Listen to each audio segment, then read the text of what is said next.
Hey guys, it's Andrew Henderson from nomadcapitalist.com here in Kuala Lumpur.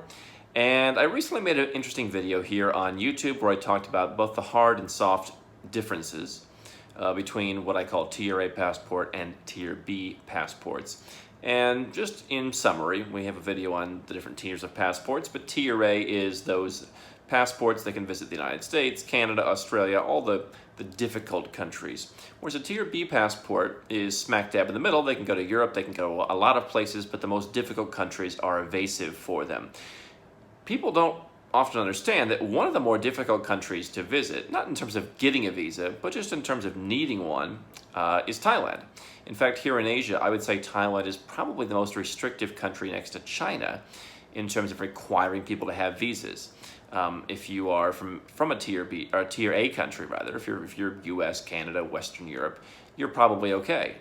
But a lot of the Eastern European countries, really any country that's not super Western, needs a visa to go to Thailand, with the exception of a few random ones like Russia, where there's a lot of tourists coming.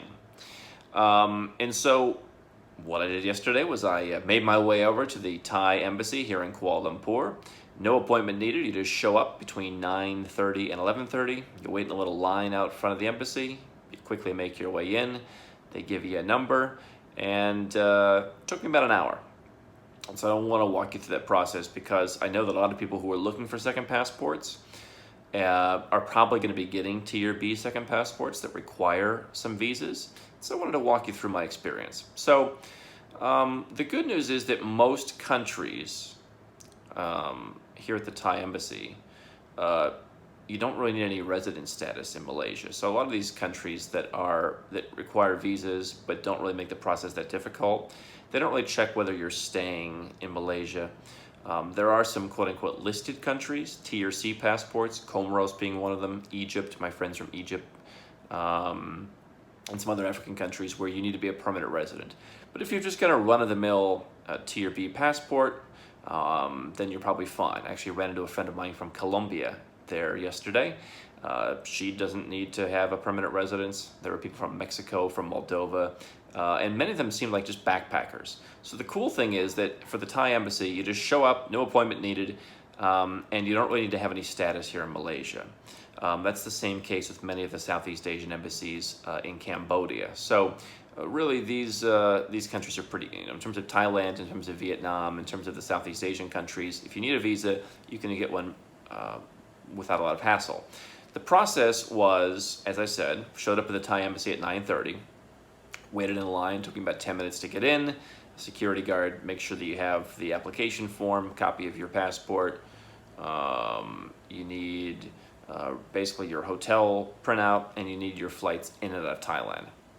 That's about it. If you want single entry visa, that's really all you need. If you want multiple entry visa, you need to book all your flights in and out. You need to tell them why you're going in and out.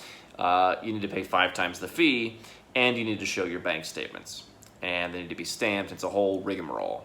So if you're going to be going to Thailand, probably easier just to do single entry, and every time you need it, you go and do a visa. So the good news is that my entire stay there was about an hour and 10 minutes. I waited around. I imagine that had I been there 5, 10, 15 minutes earlier, I could have gotten a much better place in line and waited even less. But by the time I got to the window, it was about an hour. It took me about 10 minutes at the window. You first go up to one window and you show them your visa application. It's literally one page. Where are you staying? What's your name? What's your nationality? You also have to attach a passport photo. Very easy. And then you just show them your travel plans. So she went through. I'm actually going to be flying into Bangkok from Singapore, so I had a flight from Singapore to Bangkok, and then Bangkok to Kuala Lumpur. She questioned me about that. Why are you going to each one for one day? I just said, hey, going to talk to banks in Singapore, then I'm going to visit a friend for the weekend in Thailand for a day and a half. She kind of looked surprised about that, but then she got to the hotel reservation. So, luxury. She literally looked at where it said, like, luxury collection. She's like, all right, I'm done looking now. And so they basically just go through your documents very quickly, make sure you have everything. So that took 3 or 4 minutes. Then she said, all right, sit down, take your queue number back. And, within 3 minutes, I got called up to pay. It's 150 ringgit. It's about $37, $38. Pretty standard fee. for countries that have relatively restrictive visa policies. Mexico is one that has a relatively restrictive visa policy. They charge $36. So it's pretty much in line with the other countries, and the fee is pretty cheap. So I have to say that the experience yesterday was pretty easy. So I got a receipt. Went back today. They're open from 2:30 to 4:30. You go back, you pick up your passport with the visa. Same deal. You go in. There was no line. You meet the guy. He gives you a queue number. You go and sit down and wait. Probably took about 15 or 20 minutes. And then from there, you go up to the window and they show you your application with your picture. They're like, is this you? And you say yes, and they throw your passport at you, and out you go. So all told, minus the 10-minute drive each way, probably invested about an hour and a half of my time. Now, obviously, I'm a big believer in the fact that your time is valuable, and this is, if you added up the time to get there, maybe it's $1,000 of my time.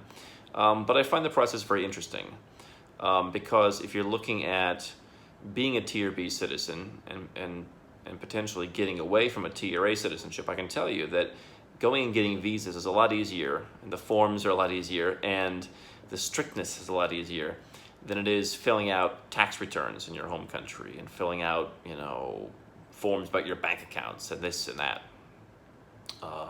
In the US and elsewhere, I imagine. So that was my experience, getting a Thai visa. Applied one day, got it the next, traveling a couple days from now.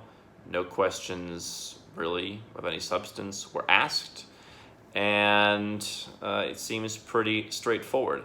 Obviously, it's frustrating that every time you want to go to Thailand, you've got to get another visa, unless you want to go through more hassles up front.